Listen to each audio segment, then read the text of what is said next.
the Fed chair. S&P 500 index up 0.1% higher by 7 at 69.51. Yesterday, you'll recall, we were flirting with records. The Dow right now up 25, gain there of just under 0.1%. Nasdaq Composite also higher by under 0.1%. The Russell 2000 index of small cap shares up 0.3%. 10-year 4.22% with a 2-year yielding 3.59%. Gold is down $27 the ounce, 45.88, down 0.6%. Silver down 3.5%, 89.14 for an ounce of silver. And Bitcoin trading lower by 0.6%, 94,929. The U.S. Supreme Court has agreed to hear buyers' appeal targeting thousands of lawsuits over its Roundup weed killer for causing cancer. Bayer officials hope the justice's ruling will help knock out thousands of Roundup cases that include failure to warn claims, which the company argues are preempted by federal law. ADRs of Bayer, they're up now by just about 4%.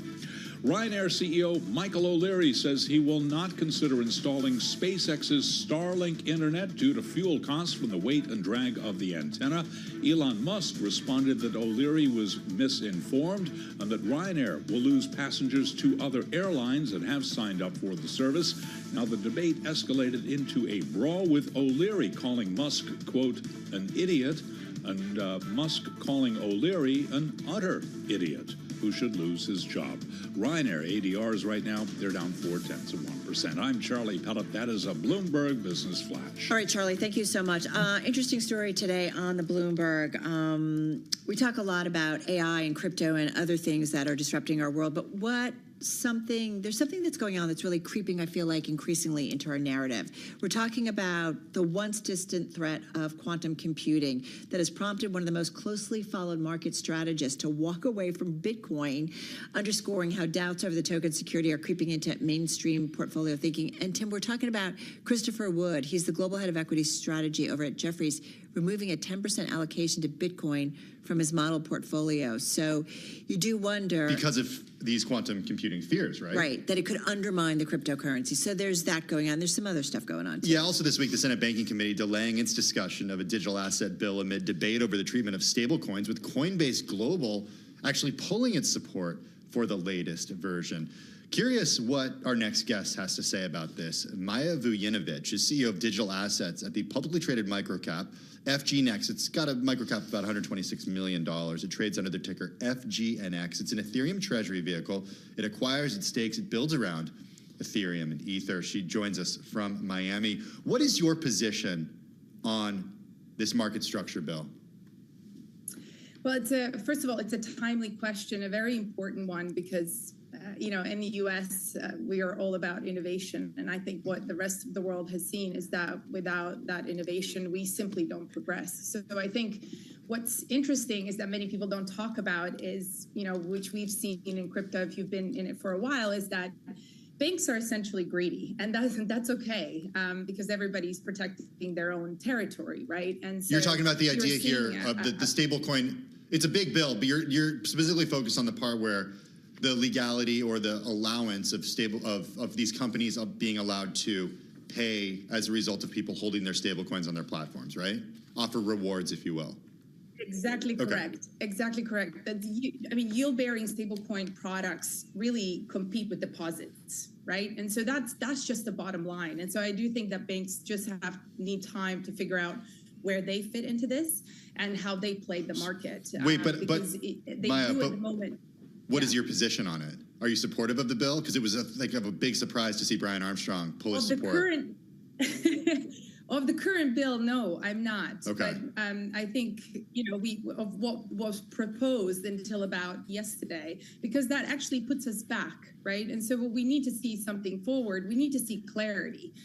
We need to see clarity not only to your point about stablecoins, but we really need to see it around tokenization. We need to see it around DeFi. And so, I think until now, we've been thriving under this administration, and I'd rather have it as it is now than have something that is going to be completely stringent and allow us not to kind of evolve. And even as a dad at FGNexus, right, we are looking at this very closely because, most stablecoins already live on Ethereum. And so we positioned around Ethereum because of those reasons. things. And so it really would benefit all of us if we had some clarity around, securities and tokenization. But we need some more rules, wouldn't you say?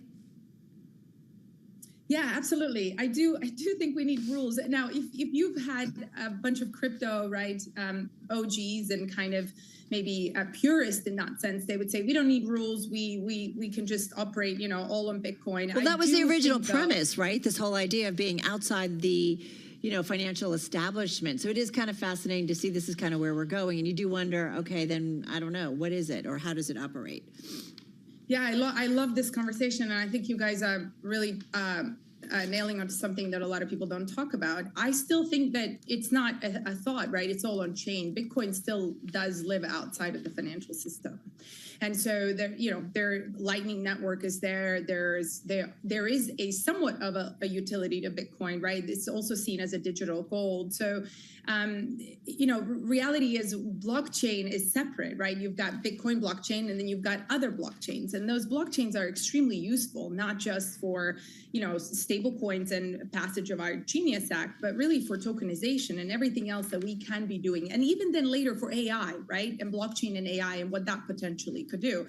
So I think there are two different things that we should be looking at. And I don't think actually that the kind of the world where Bitcoin lives and that community really wants to be kind of separate from everybody else to some extent, is going to go extinguished, right? I mean, there's a space for kind of institutional, and there's a space for native users as well. Your big bet is not on Bitcoin, it's on Ether. And if we look at the market for Ether, it's a fraction of the market cap for Bitcoin, but it's still the second biggest cryptocurrency out there. Why are you betting second biggest cryptocurrency out there? Why are you betting on Ether and not Bitcoin? Why is that the right move to make with this crypto treasury vehicle?